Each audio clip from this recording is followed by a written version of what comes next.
So, looking at taking those barriers into context, taking the types of policies into context, then we basically said in this study, if we want to assess those policies, how do you go about doing that?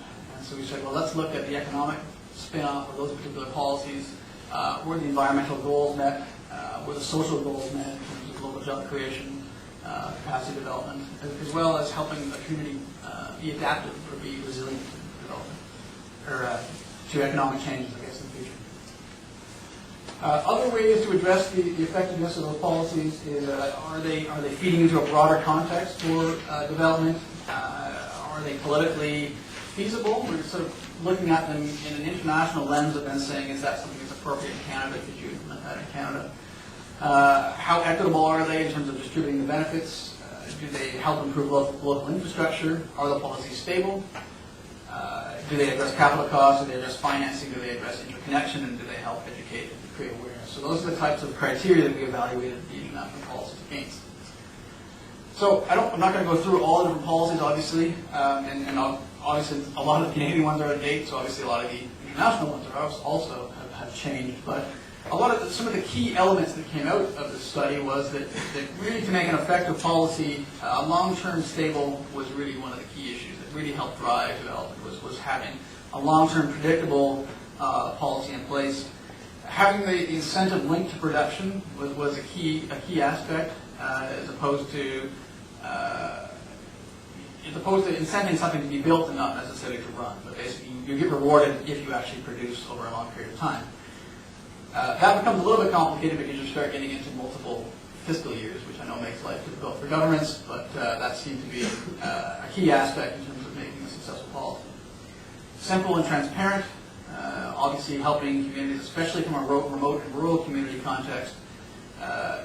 People don't really want to navigate complicated bureaucracies and complicated applications, but having it easy to get on the grid, having it easy to understand, having it easy to get your reward at the end. Obviously, an important aspect. Another important thing was having an incentive linked to production was key, but also having something that does help in the early stages of development. So whether that's through mapping of a resource, whether that's through helping with feasibility studies, whether that's helping do some of the early thinking, the heavy lifting. Those types of policies can be complementary to one another. Another key aspect we found was that one size doesn't fit all. That a policy, sort of a broad policy for renewables in general, isn't necessarily the best type policy, but targeting specific technologies in specific areas really helps develop those particular areas. And so tailoring it to really working, it's a whole extra level of complexity, but tailoring that type of output really does encourage a more broad uptake. And that was being part of an overall framework, so having an overall national goal or an overall national strategy, and then the policies being in part of that. I think that links to the fact that the policy is going to be stable and financial institutions are going to be confident that these types of support methods are going to be around for a while. So those are kind of broad conclusions for all renewable energy, but in particularly for remote communities and rural communities, other aspects that were drawn out in this study was that if you really want to target remote communities, if you want to see development in those rural areas, it's important to explicitly target that. If that's what you want the policy to do, then that needs to be intentional. It's very unlikely to think that's going to happen sort of as a nice corollary unless it's done intentionally. Obviously, unique challenges in rural communities, so having aspects, that's a very broad statement, but having aspects of the policies that really try to address unique rural settings. And then also linking it to skills development, making sure that there is an aspect of capacity building in policy as well. So that's sort of an overview of what we found and what's out there. And I'm just going to sum up with sort of saying, well, that's all well and good, but is it possible? Can we actually do this? And here's an interesting example from Denmark. And this is what Denmark looked like in the 80s, where you can sort of see they had about 15 large centralized, largely coal plants. In about 20 years or so, they moved from this really large centralized energy system to an extremely distributed energy system. You can see a lot of these plants are still around, but they're much smaller now. A lot of them have been converted to combined heat power systems. So they've really gone from a large centralized system to a really decentralized sources of generation, whether it's wind and whether it's combined heat power systems. And Denmark did that all in about a 10-year time period, from closer to a 15-year time period. But they started sort of early 90s up into the mid-2000s, and they're generating about 20% of their power comes from the wind right now. And over that time period, their emissions from electricity sectors come down by 1/3. So Denmark is an example of a country that, yes, this can be done. They are doing it. They've been doing it for close to a decade now. They were into the teens in terms of overall power coming from the wind close to a decade ago.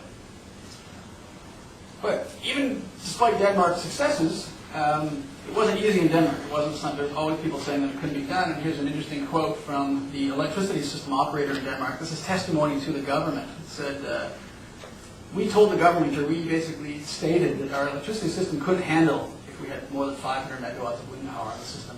And now we're handling 5 times that much.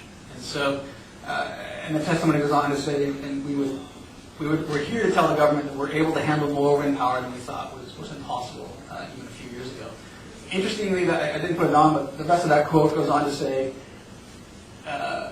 if we want to do this, the barrier that's in our way is the policies that are there to enable us to actually control the system further. So it goes on to speak about the technical challenges, but how they're also linked to policy issues. So I think that's an interesting example of a country that we often hold up as one of the flag bearers of renewable energy development. Also went through a lot of hiccups. It wasn't easy in Denmark, I guess. So I'll sum up with a quote from Mr. Obama. He says, a green renewable energy economy isn't some pie-in-the-sky future, but it's creating jobs now. And it can create millions of jobs in an industry if we act now. And obviously, he probably delivered that a little bit better, but he's really put his money where his mouth is. And Obama has put billions of dollars into renewable energy development and energy efficiency. We did a study looking at the stimulus spending, so comparing Canadian versus American stimulus spending. On a per capita basis, they're outspending us about 14 to 1 in terms of looking at the two countries' stimulus packages. So, not on an overall basis, but on a per capita basis. So on an overall basis, it's closer to 150 to 1 in terms of the amount of dollars that are going on in the States. And so I'm not here to try to criticize, but the point I want to make is that there is a big market in the United States, and that is what we're up against. If we do want to draw investment, it doesn't happen by accident.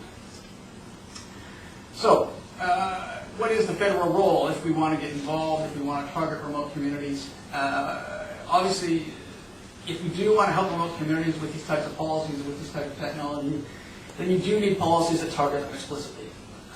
That's important. And right now, we don't have those types of policies on a federal level, really at a federal scale that really sort of address remote communities.